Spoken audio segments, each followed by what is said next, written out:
There's so much to get to at the end of last year that I actually forgot to get to one of the things that I wanted to get to. And we're not so away from the year of 2021 that we can't look back on 2021 and talk about some of the hard-hitting things that I forgot to mention. Is that okay? I think looking back on 2021 is a great idea. Perfect. Let's talk about the biggest fast food menu items that came out in 2021.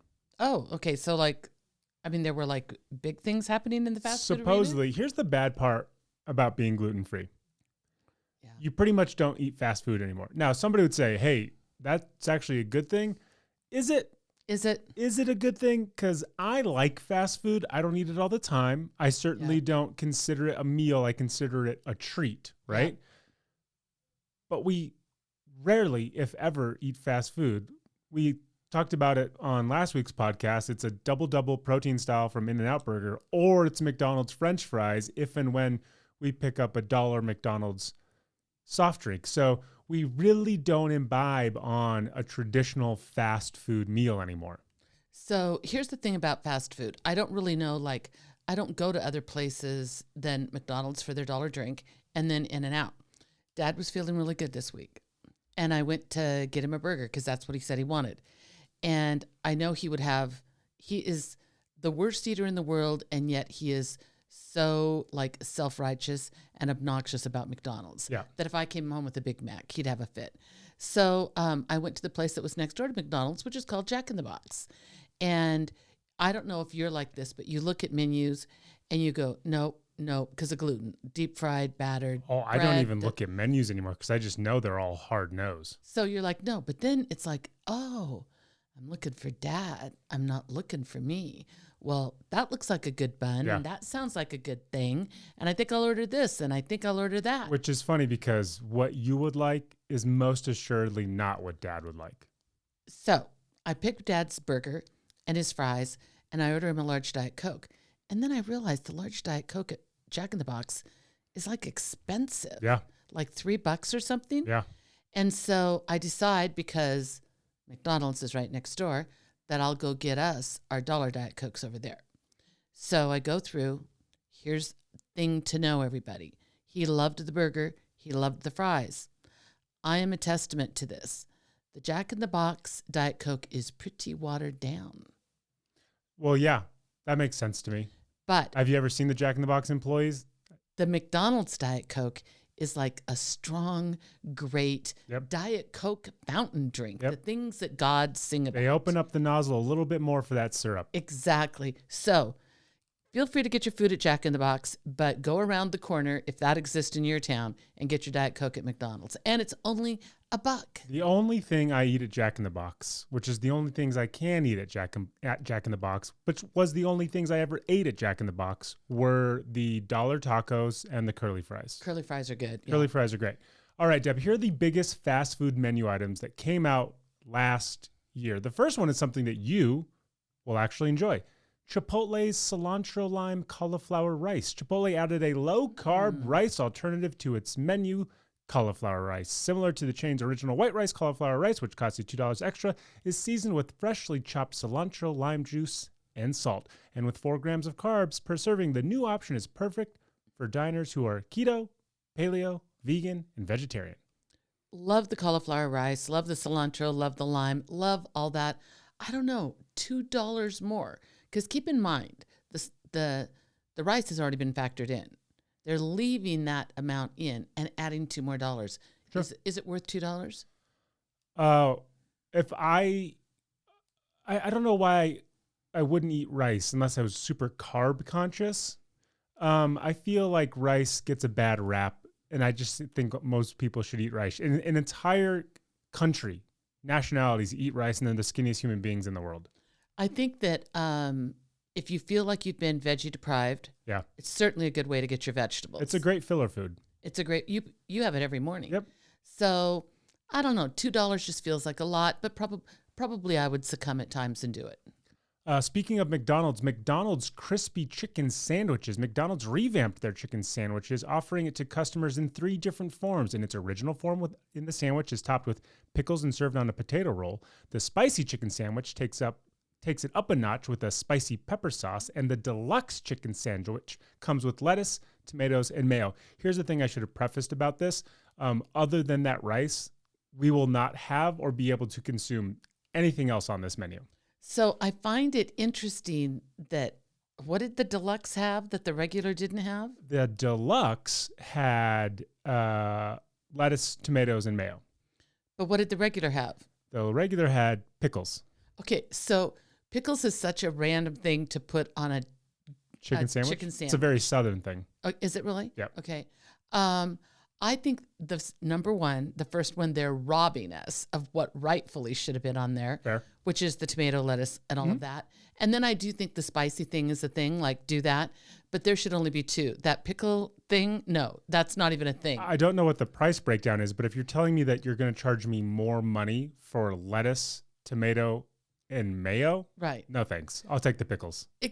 100%. And here's the thing: can't people just say, which you do at In-N-Out, hold the tomatoes? I don't want those. Yep.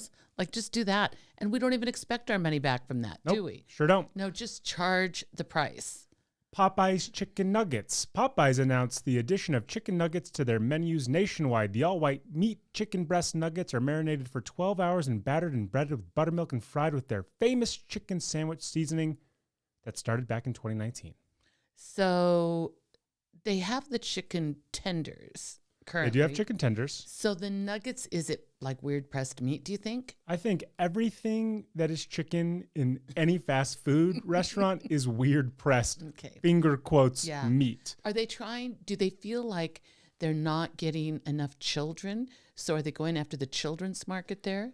Well, I think we saw this with a bunch of the chicken fast food joints is we kind of all assumed they had chicken sandwiches, but they didn't. Chick-fil-A had the chicken sandwich. And then Popeyes came in with the chicken sandwich. And then KFC came in, like they had stopped making a chicken sandwich, and then KFC came in with the chicken sandwich. I think they're just trying to maybe steer more towards what people want, even if that feels like it's infringing on the McDonald's and the Burger Kings of the world. Yeah. Because for so long, those chicken places just served chicken, like just bone-on Right. fried chicken. And so I think this is probably, though, to all of the consumers, were like, you didn't have chicken nuggets before? That's weird. I know, that's really weird. Super weird. For a place like that, for sure. Totally. Staying with the chicken theme, which I think is pretty tantamount in this entire article, Taco Bell's crispy chicken sandwich taco. Taco Bell rolled out the crispy chicken sandwich taco throughout this year, first teasing the new menu item at select locations and then launching it nationwide in September. The new menu item is exactly what it sounds like: part chicken sandwich, part taco. The hybrid features all-white chicken meat, which is marinated in jalapeno buttermilk, seasoned with a special Mexican spice blend, and then rolled in a crunchy tortilla chip coating. Then the finished product is served with a taco-shaped puffy bread and topped with the Bell's signature chipotle sauce. It looks like a chicken tender with jalapenos and cheese wrapped in a pancake. Yeah. I think I would pass on that. I just feel like That is hot diarrhea. here's the thing. When we have a burger, I mean, if we're being mindful of our carbs, then maybe we order a bunless burger. But really, we don't look at a burger and it doesn't scream carbs at us. That, what you just described, Yep. screams carbs. I'm like, where's the meat, literally? Screams carbs and screams, where's the nearest bathroom? Screams lots of fat, too. Yeah, that should come with directions yeah, to the closest public restroom in I and agree. around the area. I'm with you. Wendy's unveiled its hot and crispy fries. Here's the only thing that I noted in what the explanation was: made with, quote, real potatoes for improved heat protection and crispiness. Okay, so were they making them with fake potatoes before? That's a logical question, Deb. Yeah, okay. Okay, I just have an idea. Can I Okay. just go rogue here for a minute? That no fast food should ever say real and then like peel back the lens that what we were eating for decades wasn't real. Like it was made out of paste worms or something like Yep. that. Paste worms, by the way, aren't a thing. I just made it up. I think Kevin, this should be a new segment for the show. In fact, I insist. Okay. Okay. I deal. know I have no authority, but I insist. Sure. Okay. Once a week, you and I are going to go to a fast food place, every fast food place in the world that sells fries, and we're going to review the fries. Just the fries. I'm not signing up for that at all. Why? Because this is the classic I have a great idea. Never going to follow through on it. I'll follow through on it. No, you won't. I will follow through. I am a person. But what place? My commitments. What place have you been to that you haven't had the French fries? Well, I mean, I didn't try any of Dad's French fries yesterday. Deb, Jack you've in the had Box. Jack in the Box French fries. I know, but like if I had a curly fry and a McDonald's fry right next to me, could I pick? Yes. Could I pick? I'd pick McDonald's for sure. You would. I'm just saying, it's not this novel thing that we haven't had Wendy's fries or McDonald's I need a fries or reason to In-N-Out have burger fries fries. once a week. That's what it sounds like. New year, new Deb. How about this one? This one's a freak. I have no authority whatsoever. Here's what I won't do. I will not take on more responsibilities for this podcast when Deb is still sitting at 0. I will take on no more responsibilities. Okay. All right. Panera's grilled mac and cheese sandwich. Love grilled cheese, love mac and cheese. Well, Panera gave hungry customers the best of both worlds, adding a grilled mac and cheese sandwich to its menu, served on thick slices of the brand's classic white niche bread. The sandwich is stuffed with Panera's signature creamy mac and cheese. Okay. So many It's problems literally with that. bread and just mac and cheese. You want to talk about carbs? So many problems with that. First of all, white. And I know the macaroni. Yes, white people would love this. No, I mean, I know the macaroni and cheese is probably an orange color, but it's still white food underneath there. Yep. Okay. The second problem is, I mean, no difference in texture. That is going to kill me. That thing is just soft, right? Yeah. I mean, How do you even, my question is, how do you even keep the mac and cheese in the sandwich when you're eating it? How is it just not going everywhere? I don't know. Maybe it's like in a little mac and cheese patty or something. Could you imagine if you went up to some Italian and was like, do you want to try this? Yeah, they go. Have you ever thought of putting pasta in bread? First of all, I think the Italian would say mac and cheese isn't. We only eat that at the Olive Garden. Yeah, exactly. Infinite bread, sticks and You salad. know what this reminds me of? Like, this would have been the 1950s family where the mom would be pulling that giant casserole of mac and cheese out, Oh, right? Yeah. And then in the middle of the table is just a stack of white bread. This is what people ate after World War II, right? Yeah, After the Great Recession. Was it the recession? No, what was it called in the 40s? The Great Depression. Depression. Come on, Deb, you gotta stay with me on this. I was like, where are we going? Where are we going? That's what people ate. This was poor people food. All they had was carbs. All they had to eat was carbs. And they're like, well, if we just add the mac and cheese to the bread, then little Timmy will think it's a delicacy. Yeah, but this should not be confused with stuffing on a sandwich after Thanksgiving. Well, no, because that comes with other things, turkey and gravy and cranberries. There's a layered thing to it. But if somebody was just like, hey, I'm just going to eat this stuffing between two loaves of bread, I'd be like, get out of here. Now, if they would have taken a spicy grilled chicken sandwich, one of these battered good things that was has a crunch to it, and then said, hey, we put a spoonful of our favorite mac and cheese on a grilled bun. I think you could get behind that. I'm not getting behind Still anybody after they eat that. Yeah. Wait, you've got so many new noises on your soundboard. It's true. I can't believe we're not using them. Popeyes Hottie Sauce. Popeyes and rapper Megan Thee Stallion announced an epic collaboration that included a new Hottie Sauce, a sweet and bold sauce made up of honey, cider vinegar, and Aleppo pepper. The chain is selling the sauce as a dipper or on its beloved chicken sandwich as the Hottie Chicken Sandwich. I mean, I can get behind that sauce if it really has some good spice to it. I bet it doesn't. That's what I think. I think they sell that stuff like it does. You and I can eat pretty hot food, but for the masses, I think it ends up being kind of a, when they say a spicy barbecue sauce that really doesn't have much kick at all. Yeah. I think that's what it ends up being. I've skipped over a couple because this last one is something that we wouldn't even know about. Tim Hortons, Tim Biebs, Timbits. Justin Bieber has made no secret of his fanatical love for Tim Hortons. The two took their relationship to the next level. The Canadian-born superstar joined forces with the Canadian fast food chain to collaborate on a series of new menu items, starting with Tim Biebs Timbits, a limited edition selection of the brand's beloved donut holes. 3 flavors were part of the launch: chocolate white fudge, sour cream chocolate chip, and birthday cake waffle. Yeah. I have heard Canadians, like on Twitch streams, be furious about this.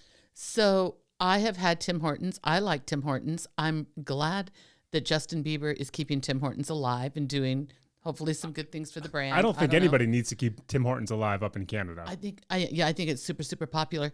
But those are like, it's when IHOP goes and has birthday cake waffles. I don't get that. I mean, I like birthday cake everything, but I can't eat gluten. Yeah, no, I wouldn't go. I like traditional donut holes. Where's the maple one? Where's the chocolate one? Where's just the regular raised with glaze?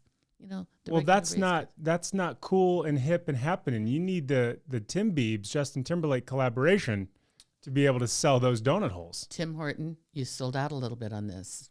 I can't wait to sell out. Let's start the podcast. Welcome to the Deb and Kev podcast. One is a Harvard Business School alum. The other is her son, discussing business, pop culture, family, and everything in between. Now, here are your hosts, Deb and Kev. Hey, hi, hello, and welcome to the Deb and Kev podcast. Sitting right there is the woman teaching our 12-year-old dog sign language. It's my mom, Deb. I'm Deb. And I'm the guy that nods along and says, "Great idea, Deb." I'm her son, Kev. And this is our podcast. So mean. Literally right before we came in here and sat down, I said to him, look like I'm talking to people like right now, like they're listening. And she is going a little blind and she's going kind of a lot deaf. And I said to Kevin, I'm starting to do things because using a lot of hand signs. She'll sit at the bottom of the stairs and she'll look at me like, what are we doing? And so I'll go like this and she'll come. And I said to Kevin, I think you should start doing it to help her. And now you ridicule me. A, B, C, D, E, F. Stop. Yeah, so that's what we're doing at the Zener household. On today's show, in her business segment, Deb is going to talk straight into your ears about how to approach a sensitive colleague.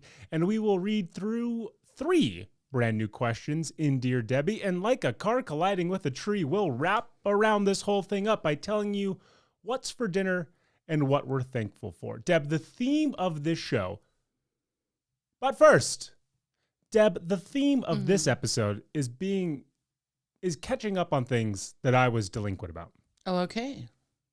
It is January 9th. Yes. And the Golden Globes are technically premiering tonight. Okay. So we are going to give our picks for the Golden Globe winners, but people will hear this after having already watched the Golden Globes. So this is what I recommend to everybody.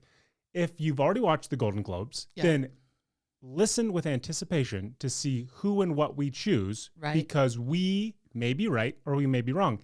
And if you haven't watched the Golden Globes, then listen to everybody that we choose and then cross-reference it to see if we were right or wrong. Deb, do I dare ask you to write notes down and take notes? Because last time this did not go swimmingly. Okay, you know what happened last time? You forgot. No. You didn't write any of it down. No, I wrote it down. I did not forget, and I had my paper. I didn't realize, listen, can we do the highlights of the Golden Globes? I don't need to know about set I'll give you design. all the different. Well, we didn't do set design. Well, we did a lot. And here's what I'll do. I have a bunch of the categories that I want to talk about. I'll ask. How many are there? There's a lot because it's the Golden Globes. Tell me how many. Oh, I mean, in totality, I think there's like 100. But I think of the ones that are important, I would say there's probably like 15. Okay, I'm going to make 15 spaces here. And that's it. I'm cutting you off at 15. But you need to put a header on it so that we know when we both like choose, I don't know, Belfast for Best Motion Picture. We know that's for Best Motion Picture Drama. Oh, so you want me to write the titles down? I mean, the category down too. I want you to write down what is ever going to allow you to remember what you wrote down. This is such a fun little experiment, isn't it? So I will read the category. You tell me if you even want to vote on that category.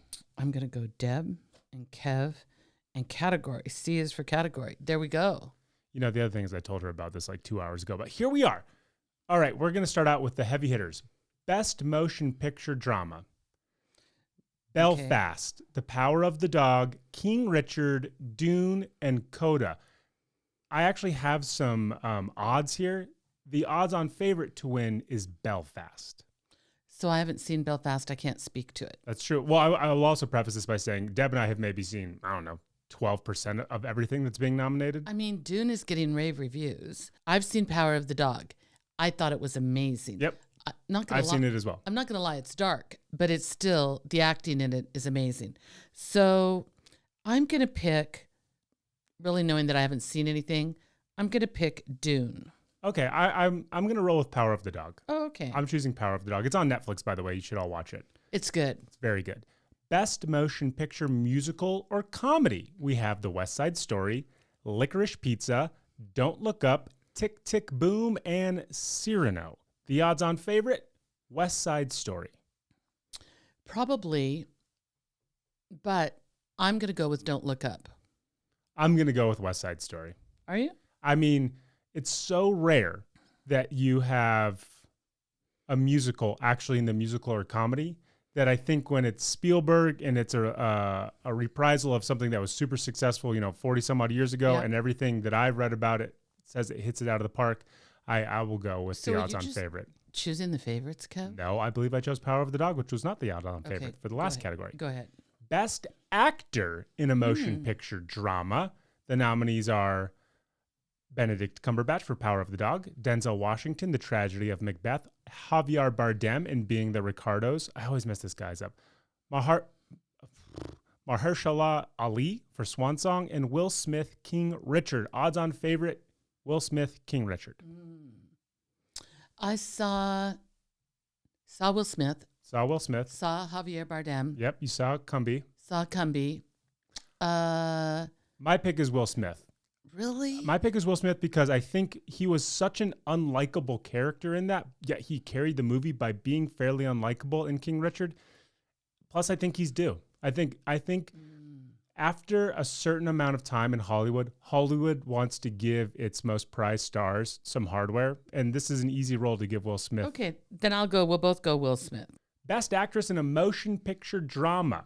Olivia Colman, The Lost Daughter. Nicole Kidman, Being the Ricardos. Lady Gaga, House of Gucci. Jessica Chastain, The Eyes of Tammy Faye. And Kristen Stewart in Spencer. Okay, I saw a couple of these. Uh-huh. I got to go with Jessica Chastain and Tammy Faye. I thought she was freaking amazing. Like, I believed that I was watching Tammy Faye. I dig it. I watched that with you. I think her performance was better than the movie in totality. The one thing I can't get out of my head is that I've read enough articles about Spencer, which I think is on Amazon if you want to rent it.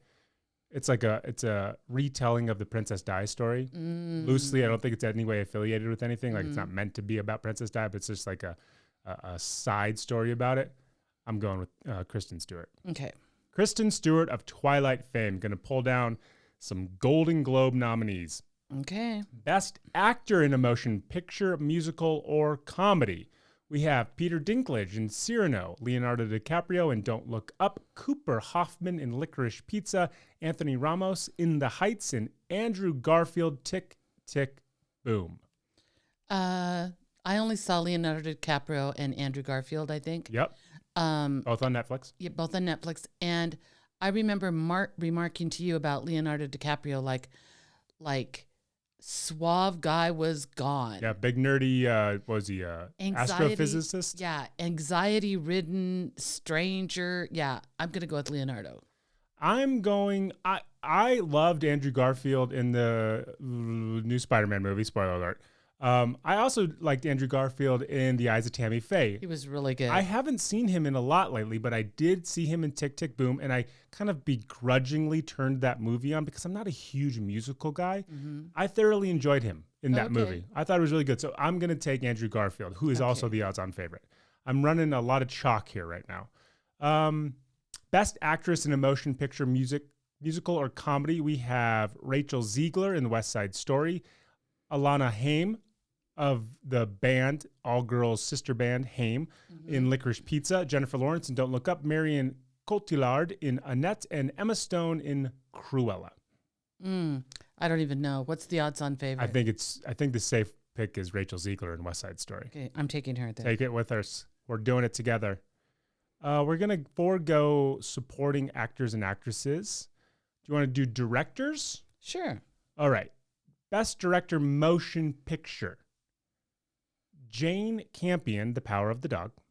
Kenneth Branagh, Belfast. Steven Spielberg in West Side Story. Denis Villeneuve in Dune. And Maggie Gyllenhaal, The Lost Daughter. So Almost all of those people have won before, haven't they? I feel like they have. Minus Maggie Gyllenhaal. Yeah. She's won as an actress. Let's start 2022 out with a woman. I'm going to go with Jane Campion. I'm going to go with Branagh. Okay. Let's get into some. Okay, here's what I want to get. I want to get into the television shows. Best television series drama: Succession, Squid Game, Pose, The Morning Show, Lupin. People love Lupin. I thought Lupin was awful this year. I thought Lupin was great last year. The year before. Season 1. I thought Lupin just dropped the ball. Yeah. The only thing that was good about Lupin is that we kind of like him and he was familiar. I mean, literally, it was terrible. Let me think. You are a Succession fan, aren't you? Is that what you're going with? It's pretty good this year. Yeah. It's pretty good. I haven't watched this season yet. But how do you not do Squid Games? So do you go with your heart, which is like, well, everybody watched it. Right. And if everybody kind of had even a similar opinion, then that might bode well for the show that set like global records for Netflix. Right. Or do you go with the show that was just like, honestly, one of the best studies in character ever in Succession? I'm going with Succession. Same. Best television series, musical or comedy: Ted Lasso, Only Murders in the Building, Hacks, The Great, Reservation Dogs. All of those are on streaming platforms. Every single one of them is on a streaming platform. All of them, chef's kiss, fantastic. The odds-on favorite is Ted Lasso. The thing that should win, because it did such a phenomenal job with two pillars of the comedic world, Steve Martin and Martin Short. Oh. Only Murders in the Building is my choice. The odds-on favorite, though, is Ted Lasso, so you choose as well. I'm going Ted Lasso just because everybody still talks about Ted Lasso. It's true. And your Murders in the Building? Only Murders in the Building. And then we'll go to actors and actresses, and then we will finish it up. Okay. Best actor in a television drama: Jeremy Strong, Succession; Lee Jung-jae, Squid Game; Brian Cox, Succession; Billy Porter, Pose; Omar Sy, Lupin. Wow, that's a big variety. What was the Asian guy's name? Lee Jung-jae, or Jung-jae. Yeah. Did I love him? I mean, I hated him in the beginning, then I came to love him. It's true. I mean, you hated Squid Game in general. I did. I don't know. Who are you going for? Jeremy Strong, Succession. Okay.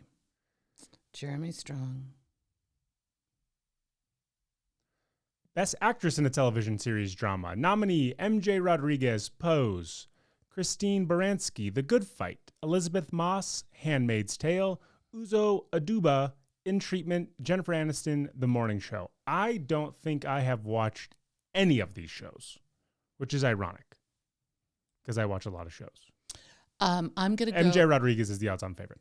I'm going to go this year. I mean, I picked this woman a lot, but I got to go with Handmaid's Tale. Of course. Because this was a good Handmaid's Tale year. I'm going to go Christine Baranski, The Good Fight.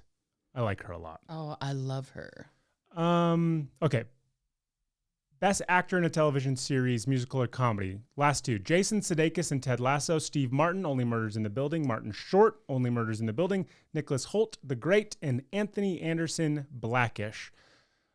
I'm going Martin Short. I'm going to say Martin Short. I know it's Jason Sudeikis in A Runaway. Like, I know that, but I love the idea that somebody like Martin Short or Steve Martin, guys who are like in their late 70s, putting out like super quality content in 2021, deserve a nod. I guess 2022. Can I ask the category of that again? Best actor in a television series, musical or comedy. Okay. I'm just going to pick something that I've seen and I liked. Nicholas Hoult. There you go. In The Great. Best actress in a television series, musical or comedy: Jean Smart, Hacks; Issa Rae, Insecure; Hannah Einbinder in Hacks; Elle Fanning, The Great; Tracy Ellis Ross, Blackish. My girl Jean Smart can do absolutely no wrong in my eyes, and I am thus choosing her. I am with you on Jean Smart all the way, no matter what. And she was, in fact, fabulous in that. Fabulous. Yeah. So, okay. You'll listen to this podcast, and then you can go back and look to see who won, or you've already watched and knows who won, and then you can just giggle and laugh at our thoughts and choices moving forward. And then we will probably do a recap on this on Thursday to see how correct and wrong we both were. Oh, I think we're like so wrong this year, but I think we made good choices nonetheless. Look at us making good choices. Deb, we talked about nobody should be able to lose sleep. Nobody should lose sleep when it comes to business. But people also shouldn't be scared of confronting coworkers, regardless of how they think that coworker might respond. So when we think about approaching or talking to or having a confrontation with a colleague, sensitive or otherwise, what is the best way we should go about that? Well, so I always think if I'm going to talk to somebody, if I think it's going to be difficult, of course, if it's easy, just talk to them. That's not hard. But if I think it's going to be difficult, then I really do specifically think of that person. And we have people that are ultra sensitive, right? You look like Pavarotti with that napkin in your hand. Deb has a napkin in her hand. She looks like the opera singer Pavarotti when he's just like crescendo. Okay, I'm just going to keep holding. Yeah, you can put it down. Okay. Why are you doing this in the middle of the business? Because that's what it looked like. You're wearing all black and you're using hand movements and you look like Pavarotti hitting a high note. There you go. So if somebody were, let's take the super sensitive person, meaning just that their feelings get hurt, right? Yep. One thing that I started doing this year with a couple of people that I knew were hypersensitive. Now listen, their hypersensitivity belongs to them, right? Oh yeah. It's just that they're good employees. You like them. You want the conversation to work out. So a couple times I've done this. I've said, hey, I want to have a visit with you. Everything is going to be great. Nothing is wrong. The end of this story, I'm going to tell you the end of the story right now. Everything's perfect. You're happy. Okay. And in both times, the people said it was like amazing for them because they were able to be in the conversation. Because you cut their thoughts off at the past. You didn't let them run wild through, hey, I just want to talk about this thing, Yep. blah, blah, blah. Yep. And they were able to stay present. Yep. Because I already told them the end was going to be fine. And nobody was going to be upset. Nothing bad was going to happen. I just wanted to get through a conversation. I thought that when I said it with a guy the first time, because I just know how he projects a little bit, and I didn't want him to go down the road of, oh my God, what's happening here? Because as soon as they're there, they're not present with you. They're not really in the conversation. So it went really, really well. So that's one thing to do. And I think the other thing to do, and just I'm going to say, regular sensitive people, when we know that, is just be really careful the way we frame it, but also be really, really cognizant, if you're in person, of your body language and of your tone. And, sensitive people don't want us to go over the top on them, right? They don't want us to get loud on them. They'll interpret all that to mean something. Yes, that all belongs to them 100%. But I think it's our job to help desensitize it as much as we can so that they can hear the real words we're saying and so that they can participate in the conversation. Now, even if that's like a peer, meaning you're on the exact same level of superiority or lack thereof, Yep. do you approach it the same way, or do you approach it even more hyperly conservative so as to not alienate somebody who you are working with, who is in no way lesser than you, is totally equal? I still think you get to have, you're coming to the table with something that you're worried about that somebody else isn't going to like. That's basically it. You're serving up information that you don't think they're going to like.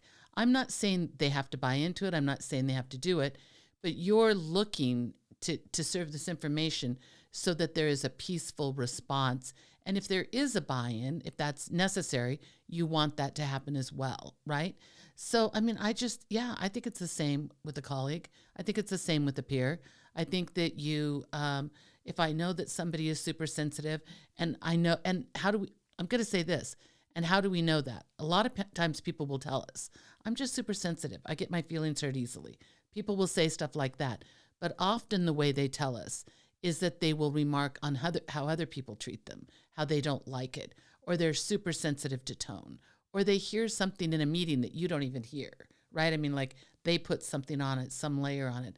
I'm just saying, start out with compassion, start out with kindness, be sensitive, don't be loud, be sensitive to who they are, kind of think it out ahead of time, because your real goal isn't to preserve their feelings.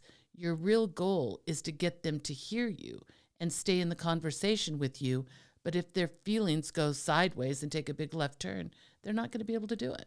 So what if you're dealing with somebody who's on the opposite end of the spectrum? What if somebody you know is like ready for bear, could be explosive, and you are on equal footing with them?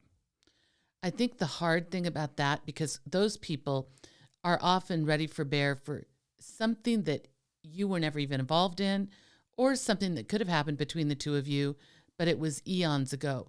So in your mind, that thing is gone. You haven't kept a hold of it. You haven't kept track of it, right? They're still holding on to it, either because of you or somebody else, or some people just come to work with their, I'm going to say, personal baggage, and it could be because of that. You know, I would probably start out, I think with that person, I would try to be very kind, but very direct, and not mince words. Don't do flowery. Don't beat around the bush and kind of lead up to it. I think just go straight for it. And I know I have said there's a couple people that, you know, I have relationships like that with. And really what I've had to say is, stop. That's not what I said. I mean, like, I will clarify exactly if somebody takes something I said and turns it into something else, I'll stop and I'll go, let's take a minute here, because that's, number one, not what I said. And it's absolutely not what I meant. So let me rephrase that. And I'll like own it, you know, let me rephrase that in a way that might be more palatable. But I think you have to try and start to go from that category.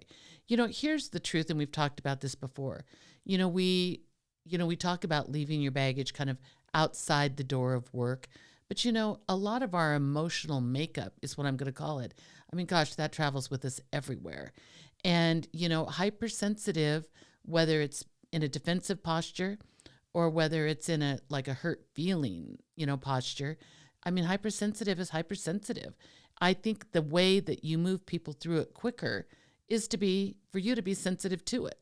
But at the same time, if this is a work thing, I don't want to spend hours on something that needed to only be minutes.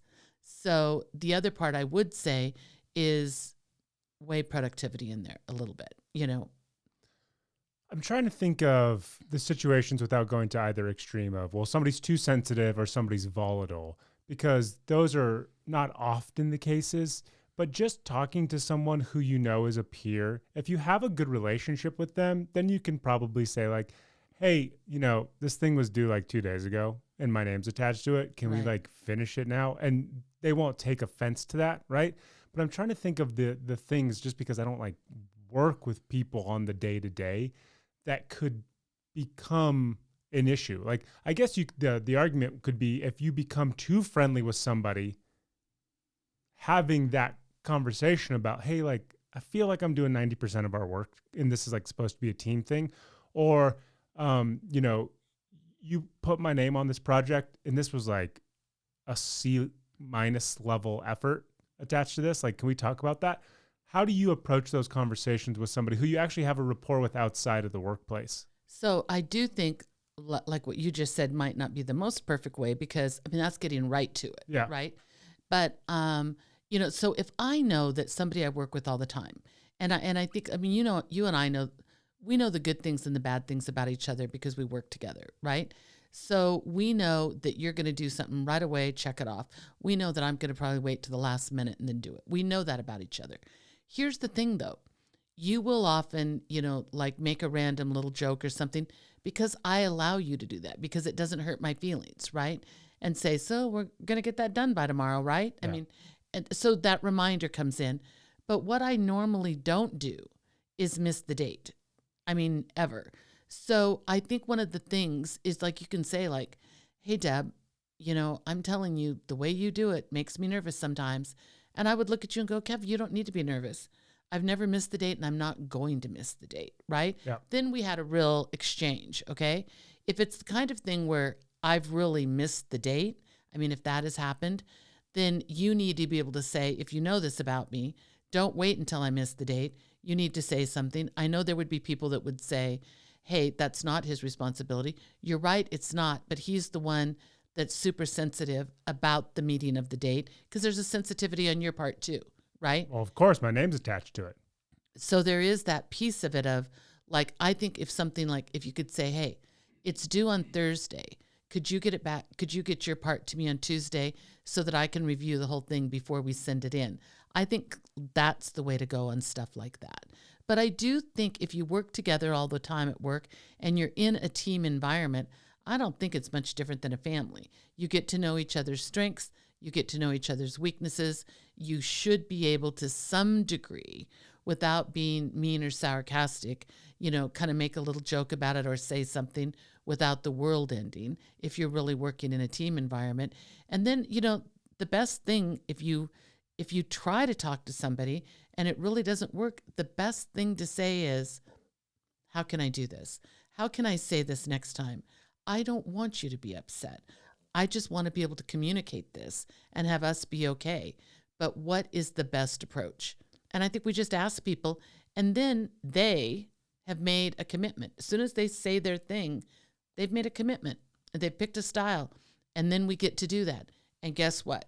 Then they have to respond in a little bit better way.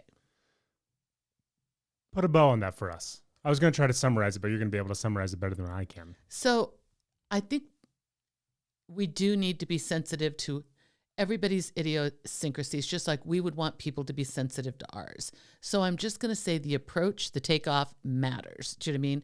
How you're going to say it. I think then it's like trying to speak to a person in a way that they can hear you. I think to clarify along the way is a really big thing. And I think if it goes wrong, then you just have to say, I need your help. I don't think this is a big deal, but the conversation has become a big deal. How could I have done this better? And then have them, they then lead you in it, right? And you follow that in the future. Makes sense to me. Don't be afraid to have those hard conversations, but meet the person where they need to be met in order to hear it. You are funny. And I think almost everything Thank you. is funny. Like you can say a lot to me and it's funny. It doesn't hurt my feelings, right? But I know there are things, every once in a while you'll say something to me and I'll start laughing. And I know with Dad, in fact, he said something the other night at dinner about, oh my God, she just laughed all the time as he was growing up. Do you know what I mean? Like there was no control in the house whatsoever. But I think that Dad often read what you were saying differently. Of course. Dad doesn't get sarcasm. Right. He saw it as disrespectful or he saw it as slighting me somehow, where I didn't see it that way. Now, lucky for you, I didn't see it that way. No. Tough for you, Dad did see it that way. I don't think as it relates to you and Dad, especially later in life, maybe as a kid, I was still trying to figure it all out.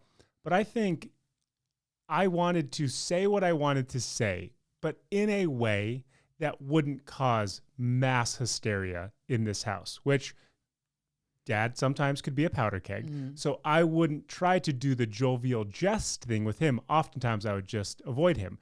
But you and I had the relationship to where I could make fun of something you were doing or saying because I knew the ultimate idea of it or the context of it or the perspective of it was maybe a little blown out of proportion or wasn't as serious as somebody who had just walked into the conversation might think it to be. So I could add some brevity, some levity to it.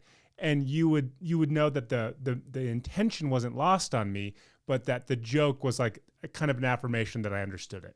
I'm just thinking of, we were playing a game and we chose to do kind of a walk. We all had forgotten the game a little bit. And we chose to do like a gentle walkthrough of it so we could all remember. Yep. Until I rolled a 7. Until Deb remembered what she could do with her power. And I was like, boom. Yeah. And you were like, okay, here she goes. Yep. And I mean, like calling me all sorts of names, but it was hysterical. I did not call her any names other than big cheater. Everybody at the table died laughing. It was super funny. But that's the kind of thing where I think there are people that would have been embarrassed by that or that would have said that hurt their feelings or said like, that was just too big of a reaction. Everybody at our table burst out laughing and was dying. Correct. Okay. And by the way, I pulled my thing back and I didn't do the thing I was going to do. Despite desperately wanting to. I wanted to for sure. But I think it's that kind of stuff. Find your space with the person. Like, you can't be goofy with everybody. I try. Lord knows I try. All right. Dear Debbie, 3 questions, 2 professional. I have 2 personal ones that I'm going to let you choose from, but we'll go professional first. Okay. Dear Debbie, I work remotely. I'm about 4 months pregnant, and the only person I work with who knows about my pregnancy is my boss. I'm not particularly close with any of my coworkers. My colleagues can see me on Zoom, but only from the shoulders up. Should I tell my coworkers about my pregnancy? There's no reason they need to know, but I have no reason to hide it from them either. I would tell them. Okay. Okay. Dear Debbie. No. Okay. I would tell them. I know she's not really close and it doesn't feel like they're her circle of people. Yeah. Still, having said that, I think the average person, if somebody wants to be pregnant, like we want to celebrate that with them. We want to congratulate them. We want to, how are you feeling? We want to do all that. So I do think a little bit, if she doesn't tell all the way to having the baby, then they're going to go, what the hell? Yeah, what was wrong with us? What was wrong with us that we couldn't know that, And then you're looking really for something to be wrong with the pregnancy or something, kind of fatalistic, right? Or that there was something wrong with her or something wrong with the procreation of the baby, or that there was some shame attached to it. I think especially because you don't know a lot of your coworkers, other than on Zoom, you can establish a nice rapport with them to where when you do see them in the real world, or if you ever come back to the workplace and you're all working amongst each other, well, now you've set a little bit of a foundation for you to get to know each other better because they know you were pregnant, they know you gave birth, they want to see photos, they want to see videos, and then that is like an olive branch to a new friendship if and when you guys ever get back into the actual workplace. I agree wholeheartedly. I think she's 4 months pregnant. She's kind of out of that first trimester, in the safe zone. She didn't say anything about it being any kind of high-risk pregnancy. Yeah. I think she should tell. Yeah, I think that's one of those things, you've overthought it. You've overcomplicated it in your head. Even if people don't care about you being pregnant, you're going to say you're pregnant and everybody's going to be like, oh my gosh, isn't that so amazing? I don't care, but it's so great. And congratulations. And you're going to get all that fanfare. But now you've established a talking point moving forward. And selfishly, at like month 8, people are going to be like, oh, let me help you with this project. Yeah. You are almost ready to pop over here. I don't see the downfall in it. I don't either. And I think month 4 is the perfect time. Dear Debbie, my friend told me not to accept a job offer at her current company because she is miserable there. She told me that she is overworked and grossly undercompensated. If I accept the job, I will be working in the same department as her and receiving the same pay. Should I listen to her? This has been my first job offer since last year. I think the first question is that not actually about the job, but about, are you and your friend extremely similar thinkers? Meaning, does the way your friend process the world the same way you process the world? Because if somebody went up to me and was like, Kevin, what was it like working at the accounting firm? I would say I was ready to blow my brains out after the onboarding. Mm-hmm. But that's because accounting was never going to be my thing. Right. So, first of all, she already knows what the wage is. Okay. Yep. Now, somebody might think, I'm just going to tick a number. Somebody might think $100,000 is just nothing. That is peanuts. It's chicken scratch. Never take a job for that. And yet there's a whole world of people that would go, my God, $100,000. I'd be so happy to be making that. So she knows what the money is. What her friend thinks of the money doesn't matter at all. It only matters what she thinks of the money and is it fair compensation for the job that she thinks she's going to be doing. Yep. Okay, that's number one. So the money piece of it, I think it's a black and white thing. Make a decision, done. Are you good with it or not? Period. That is totally up to her, and what she thinks has nothing to do with her friend. The friend is unhappy. Once you're unhappy, that kind of bleeds into everything. Speaking to the money thing again. But I also think, one of the things that I've said, in fact, I said this a couple weeks ago to an employer. They said that one of their employees was recommending somebody to work. And I said, the good thing about people referring people is we kind of feel like we know them a little bit. Yep. Because somebody really did. Mm-hmm. The bad thing about it is often there aren't multiple people that have the best work ethic part of a social group. Social groups are comprised of all sorts of different people. Look at Breakfast Club. Look at the different groups and movies and stuff we've seen. It's a variety of personalities that comprise a group. And if you've already got the good one, the others might not be. True. And so this could be what she doesn't know about her friend. Is her friend a whiner? Is her friend kind of lazy? Is her friend, that's really the questions to ask. Or is her friend fabulous? And she knows her friend to be fabulous in the workplace. Yeah. And these people are just kind of really tough nuts. But what I'm going to say that I think is more important than anything, she's been unemployed. This is her first job offer. It may not be perfect, but maybe it's good to get a job, get some income, be building a resume, and then you can start looking around for another job. Because I think in today's world, it's a little better to come from employment than unemployment, because we're stretching out now for people that have been unemployed. They've been unemployed for a while. And it does, that just doesn't look great. It's hard to explain. I have a friend who works in logistics, and he is the first person to tell you that it is a dog-eat-dog business. But then he'll tell you that everybody should apply for it. And he'll say, I'm fairly miserable there, but I make great money. But it's horrible. Like, don't get me wrong. It can be super duper bad. Like, you can work 30 days in a row, no days off, taking phone calls at midnight, but the pay is good. But you might hate everybody involved, but you should come work with us. But it might be the thing that kills you, right? So the way I view that is, well, he's clearly found his niche within that chaotic work environment. Right. And he's giving everybody the information up front so that if they were to apply and get hired, and on day one, people are chucking jars at them because they input the wrong information, he can look at them and be like, see, pretty crazy, right? Yeah. I view that as similar to this. Your friend is pretty much telling you all the bad stuff, in her opinion, all the bad stuff that takes place at this job as it relates to her. So if anything, she's kind of doing you a favor so that you understand, if you say yes to this job, that at its worst, all of these things your friend mentioned are true. At its worst.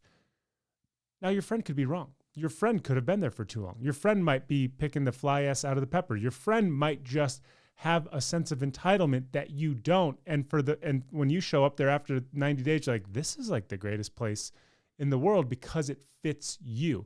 But if anything, I think you're being given a little bit of a gift where there's no ignorance to it. You're being told the worst possible traits of this place, and then you get to go experience it yourself. And you're right. And if this is your first job offer in a year, then that's significant value as well. There is a company that I work with that I would say got really lean after COVID. And so the people that were employed there worked hard. Stretched out, tired. The owners said it. We know they were at their breaking point. So they started hiring new people. One of the things that ended up happening was there was one particular person that was just she was miserable. She was burned out, but she'd stayed because she needed to work. Her perception of what had gone on there was not wrong. What she did with it is she internalized it in a super negative way because the owners tried to do all sorts of positive things, right? Let's bring in pizza for lunch. Let's take you out. Go home early. They tried to build up the camaraderie and to keep people going.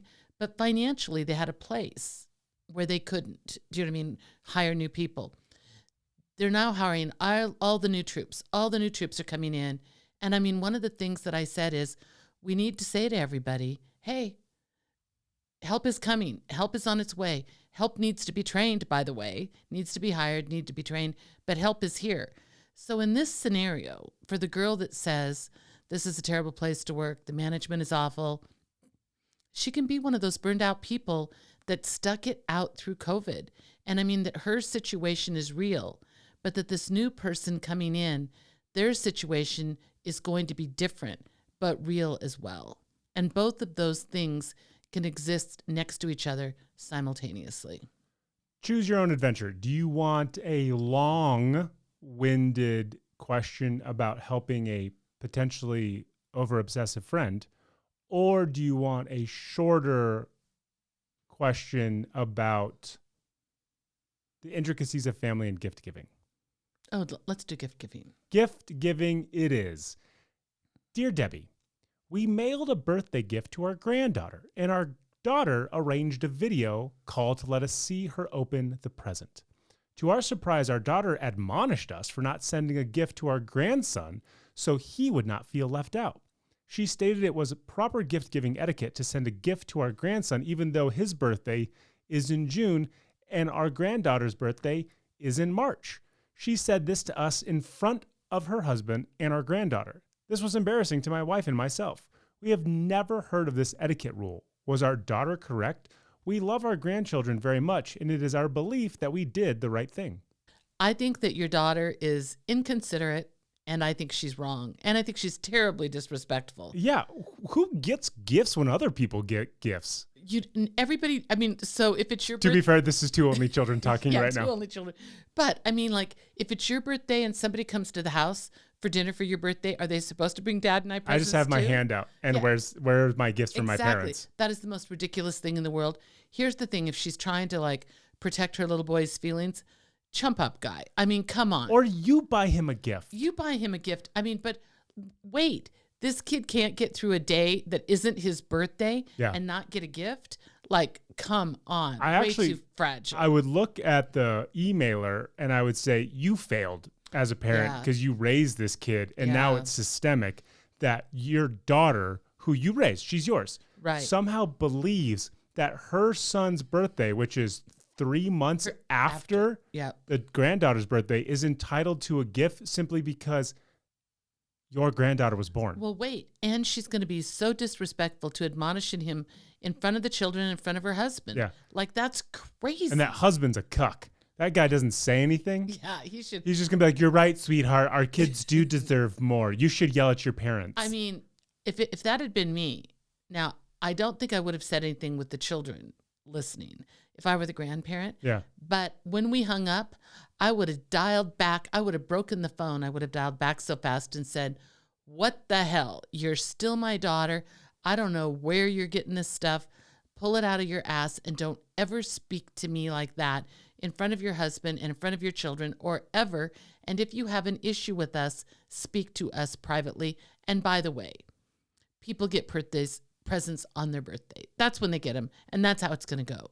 Deb would also, the next time she was watching the grandchildren, just force feed them sugar 30 minutes before she dropped them off at her kid's house, and then just give the deuces sign as she pulls away as the kids are ripping their clothes off and screaming and vomiting in the front yard like Cocker Spaniels. Whatever I could do. I mean, and I might say things like on the phone where there is nobody, like, no, only weenie heads want a gift when it's not their birthday. Yeah. I mean, that's ridiculous. These rules that people come up with, or just this like level of fairness. Listen, give all the kids who play soccer a trophy out. I don't care. Who cares about that? Right. But they're all participating. They're all doing the exact same thing. One's better than the other. We get it. Who cares? A birthday is a birthday. You get presents on your birthday. The birthday becomes meaningless if you just start getting presents on everybody else's birthday.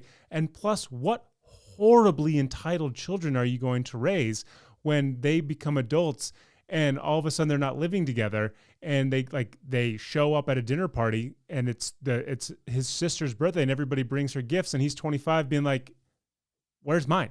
Exactly. Doesn't everybody bring gifts for everybody? You know, the thing about children, if you go to a children's kid's birthday party, you know, I go to many of them, oftentimes uninvited. Which is weird. But they often have like a little swag bag. Do you know what I mean? For every little kid. Yeah. Right? And I just think it's like, that is like a sweet community thing. But what do we all know? The stuff that's in that bag isn't a real gift. Deb used to give out iPads for my birthday. I did not. It is like, it's a little, like one year we went up to Lake Tahoe and I got all the kids a sand bucket and a shovel. And Game Boys. And no Game Boys. Like dollar store sand bucket and a shovel so that everybody would have a little thing, you know, at the beach. This is where I can get behind shaming people of my generation. Like this is where you have gone far too off into the weeds, and all the older generations can absolutely shame you and ridicule you for these horrible levels of entitlement. Yeah, but even that little swag bag, that's like at a party. That's like everybody. I mean, nobody else is getting a real gift. Sure. That's crazy. One person gets gift. The birthday girl. Person. Yeah. That's it. I'm slowly moving because the sun is shining in here. Can see it and it's like smashing my right eye. All right, Deb. Why don't you tell us what's for dinner this evening? So, I make we do a basil pesto mashed potato. We do. And we do a fusilli pasta bake with kind of a similar sauce. We do. I'm just going to do it with regular spaghetti tonight and grilled salmon on top. I'm going to chop up some asparagus. What goes in that sauce? So I use the basil pesto from Costco. Yum. I don't make my own. And then I do a little half and half. Nobody ever claimed we were Italians. It's fine. No, I do a little half and half. And you have to whisk it because the oil wants to separate. And just keep going until it gets pretty thick. Sometimes I will add, if I have like a soft cheese, I'll put some Parmesan or something like that in. Yeah. Whisk it up. Tonight I'm going to put sun-dried tomatoes in it. I always put onions and garlic in it. And then I have some asparagus I'm going to use. So I'm going to chop up the tips of the asparagus and put in. And it's going to go over the pasta with a little grilled salmon on top. That sounds delicious and healthy. I don't know. Maybe not be healthy. The half and half probably not healthy. I think, there's half and half in pasta, but still. Well, half and half in the sauce. Then there's just pasta. And then there's pasta. I have a quick side question for you. Would you recommend How To with John Wilson to anybody? Okay, so this show that Kevin has made me watch, like 5 episodes, 6 episodes. 6 episodes. It is in some ways so ridiculous, but it makes me laugh so hard every single time. I mean, like a bunch of times. Oh, yeah. I laugh hard. And damn if there isn't a sweet meaning attached to every single episode, which is not necessarily the sweet meaning you think. No. At the beginning, he diverts and turns and takes left turns and goes around in circles to get there, but you end up with it. So, I mean, I'm a fan, John Wilson. It's a really obscure show that came out kind of during the pandemic, where this guy who literally just lives with a camcorder in his hand, walking all across New York City, filming the most random things, is narrating the 30-minute show. And he's providing these clips that don't necessarily have anything to do with what he's saying, but he allows your brain to kind of interpret what's happening, all along with this overarching narrative of like how to make risotto or how to split the bill, right? Or fairness or something along those lines. And so it's just this really calming, nerdy hipster voice talking, explaining, interviewing people. And it goes in the most wild, unforeseen tangents that you would have never once thought capable. And you're dying laughing the entire time. Oftentimes not even aware why you're laughing, but I think it's because he leaves so much up to the imagination that your brain fills in the gaps of what you think is meant to be funny about what he's showing. And it's brilliant. You can literally laugh. I'm just going to say it. A cat doing some weird thing on the sidewalk in New York. Yeah. But because the narrative he's got going over it, I mean, just kills you. It's great. I mean, It's hilarious. He's amazing. He's a little genius. I really do think so. There are some parts that might be a little shocking, but they're very brief. Yeah. And that is not indicative of the overall theme of the show, but it is still hilarious. In saying that now, Deb, what are you thankful for? I'll go first. Okay. Well, you think of yours. A friend of ours, Kyle, went back to school. And on my birthday trip back from San Francisco, there was a bunch of us in a car and we were all talking. And somebody had said something, well, what are we going to do with Kyle if he gets all A's this first semester? Now, Kyle's like in his early 30s, right? Right.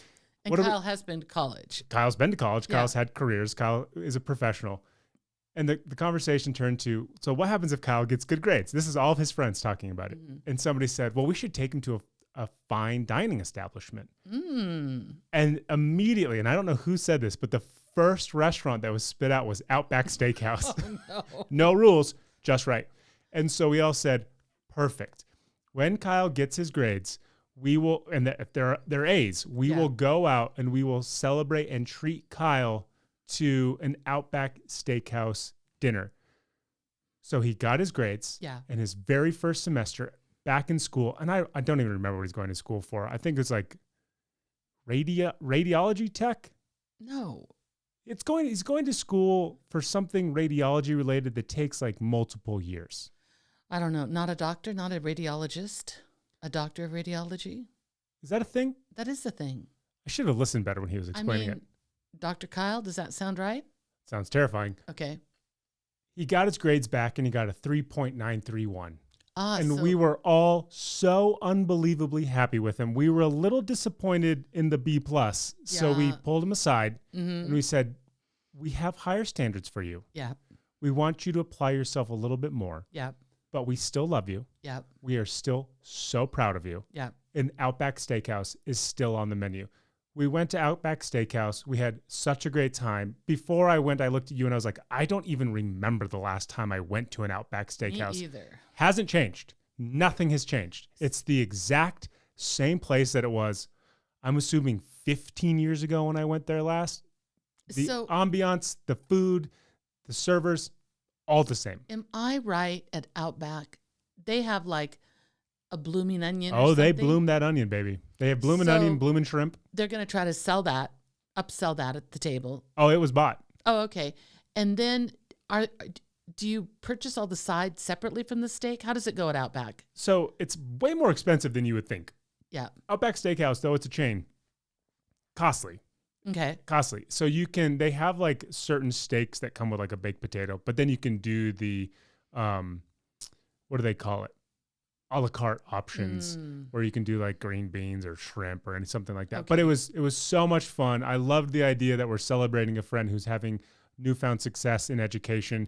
And it was just a fun time to have everybody together in the midst of all the turmoil that is the Omicron. But it was just a blast. It was so much fun. What about you, Deb? What are you thankful for? I tried to extend as much as I could. Tried to take up as many minutes as possible. Okay. I will tell you one thing that this is going to seem, it's not redundant, but I probably don't mention a lot. I'm blind. You can't see it all. See anything right now.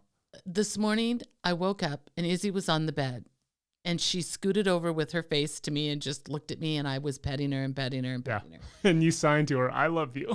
I said, I don't know what I do if she's on the bed. This is actually super sad because she still can hear a little bit. I lifted her ear up and I go, I love you, Izzy, because I think she can hear that. Well, I would hope so. Yeah. So I was petting her. Izzy is going to be 13 in April. And you have told me that Izzy is only got 2 more years in her max. No, I said I think we have at least 2 years left with her. Okay. So I am in the process of being grateful for Izzy all the time. Like every day, all the time. I love her. She makes me happy. I take her for granted many, many times. But I will tell you that dog brings me so much joy. This is a promise I'm going to make to everybody who listens. We're going to have better thankfuls. We're going to have we have clearly been slacking. But you know what? I do gratefuls in the morning, but I feel like those are personal gratefuls. Well, make some more content related. Yeah, yeah. The thankfuls can know we have put a moratorium on weather. Okay, no more weather. No more weather. Except, look, the weather is. I'm not thankful for this weather at all right now. I am full blown squinty eyed, just trying to get through the end of this podcast. But what I'm saying is, the weather gods are mad at you for not being grateful about the weather. I was going to go with the weather, and this wouldn't have happened. No, the look reason at your face, you can't see anything. Look at my face. I can't look at anything right now. I'm fully blind. Sunburned. Yeah, where are my sunglasses in this house? I don't even know if this was a good podcast, but here we are at the end of it. It was a good podcast for sure. That's going to do it for us in this Monday episode of the Deb and Kev podcast. Remember to like, rate, and review wherever you listen to this podcast. And you can follow us on all of our social channels at Deb and Kev Pod. And you can see my face that's unable to see anything at our YouTube channel at Deb and Kev Pod. Mom, I signed to her. I love you. I love you too, Kev. But I'm worried about your eyesight. I can't. I'm not going to be able to see anything for hours. We'll see you guys on Thursday. Thank you for listening to the Deb and Kev podcast. Remember to like and subscribe wherever you listen to this podcast. Follow Deb and Kev on Facebook and on Instagram and Twitter at Deb and Kev Pod.